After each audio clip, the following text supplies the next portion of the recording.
point is that the Quran repeatedly confirms the Psalms, the Torah, the Psalms, and the Gospels. So if the Torah describes Jerusalem as God's house, and the Psalms refers to Jerusalem temple as God's house, and Jesus in the Gospel refers to the Jerusalem temple as God's house, doesn't that mean that the Quran is also saying that the Jerusalem temple is God's house? There is no shadow of a hint in the Quran that either God has two houses. It always talks about God's house or my house, in the sacred house, the ancient house, always talks about it in the singular. It doesn't say one of my two houses, my northern house and my southern house. And it never suggests that God has moved house. It never says, oh, I used to live in the dwelling place of the Lord used to be in Jerusalem, but now it's in the Hijaz, now it's somewhere else. There's no suggestion that either God has two houses or that God moves house. And if the Quran confirms the Torah, the Psalms, and the Gospel, then it must follow that when it talks about God's house, it is talking, or my house, it is talking about the same place that those sources talk about, I would say. And the third point is we know that several verses of the Quran are addressed to the children of Israel. I put a little list up on the screen there. I'm not sure it's comprehensive. It's probably not. But these are some of the instances in the Quran where verses are specifically addressed to the children of Israel. We know that there were Jews within the Quran's audience. Well, wouldn't they have pointed out to the Quran author, hang on a moment, you're talking about a place that's associated with the shape of a cube. There was a place that was pointed out to Abraham. This pilgrimage that you call the Hajj sounds rather similar to our Hajj. Circumambulation, yeah, we do circumambulation. Wouldn't they have pointed all this out? Safa, Marwa, there must be some Jew there who knew about Josephus and would say, actually, yes, we've got two mountains, one called Safa and one called Marwa. You go between them, that's the place you're talking about, the place of God's judgment, and that intersects with the Valley of Gehenna. Wouldn't there have been any Jew in the Quran's audience that would have pointed this out to Muhammad? Of course they would, but this is never addressed in the text. And I would say that the reason is because the Quran author knew full well that he was referring to Jerusalem. And it was just understood by the Quran author and by his audience that when he talks about the Masjid al-Haram, that is what he was talking about. There is no reason why anyone should be surprised that the Quran refers to the Jerusalem temple as a sacred place of worship and present it as the focus of the Quran author's sacred landscape. This, I'm amazed that it's taken me in 2021 to point this out, but this really should be obvious to anybody who looks at this. I would say that the traditional narrative has people thinking in other ways. It has people thinking about the desert. It has people thinking about the traditional narrative and the tale of two cities with Mecca and Medina, and it has everybody thinking back there. And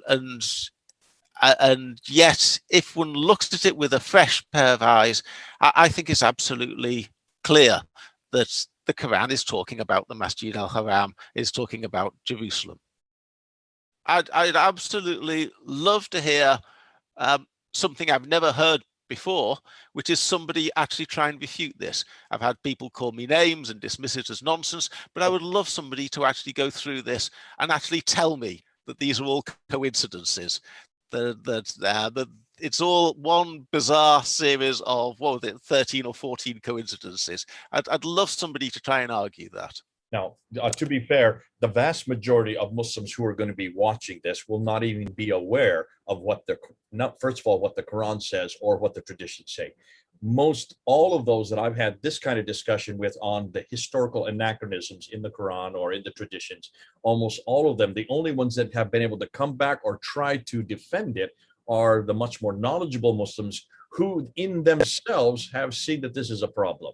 They don't know how to deal with this. You're bringing up a real thorn in the side. You're bringing up the elephant in the room that no one wants to talk about in Islam. And that is so much of the premise behind the Quran and the traditions are dependent on everything taking place in the Hijaz, in the central part of Arabia.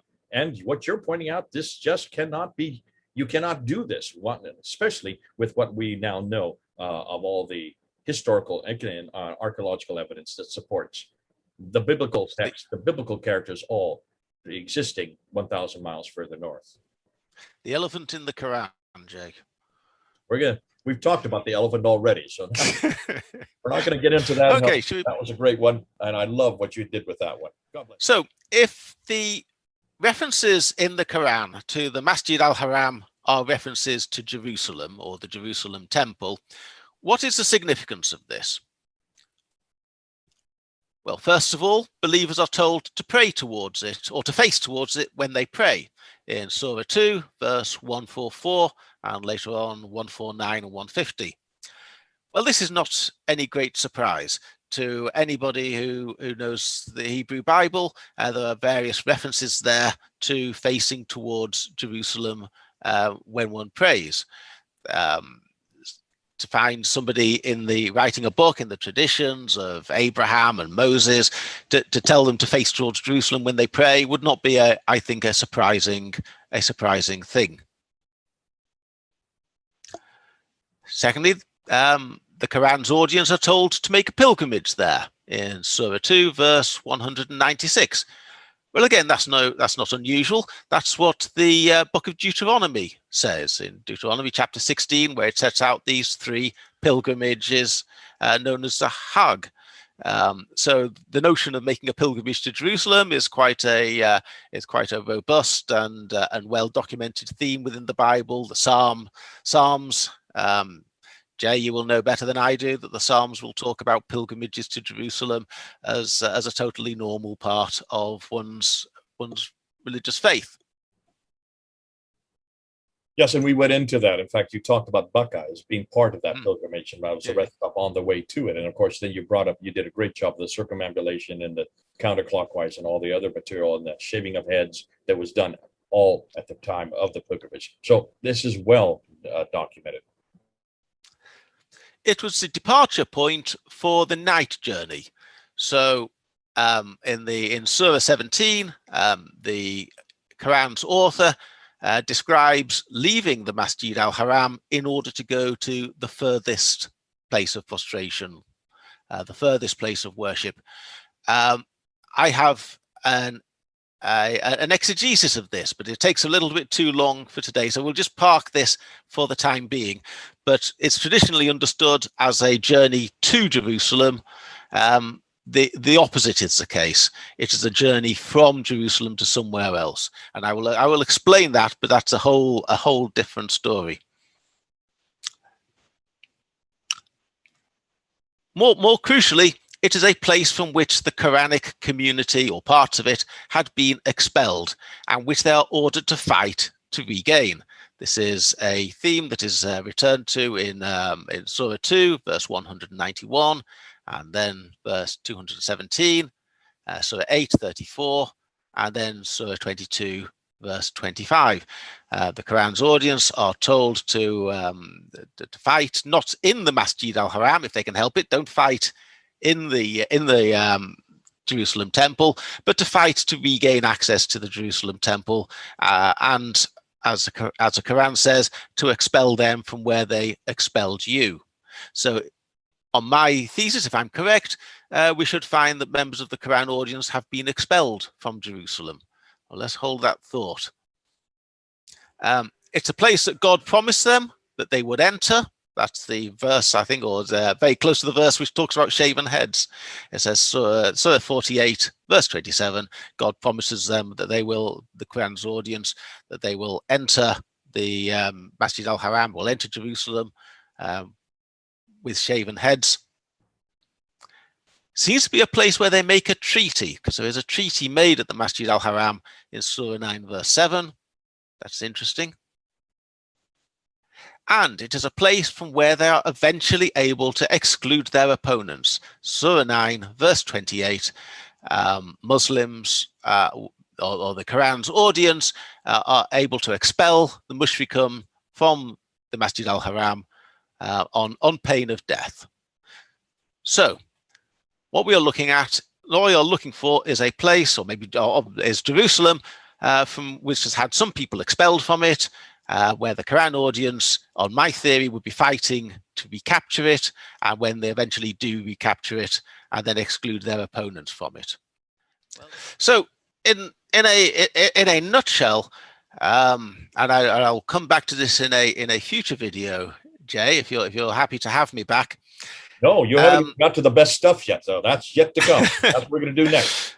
But is it a coincidence that Jews seem to have been expelled from Jerusalem at around this time? And is it a coincidence that all the historical evidence, the contemporary or broadly contemporary evidence with Muhammad, have him fighting in Palestine? And is it a coincidence that Jerusalem itself falls to the Arabs in 637 or 638? The history supports the idea that this is what the Quran is actually all about.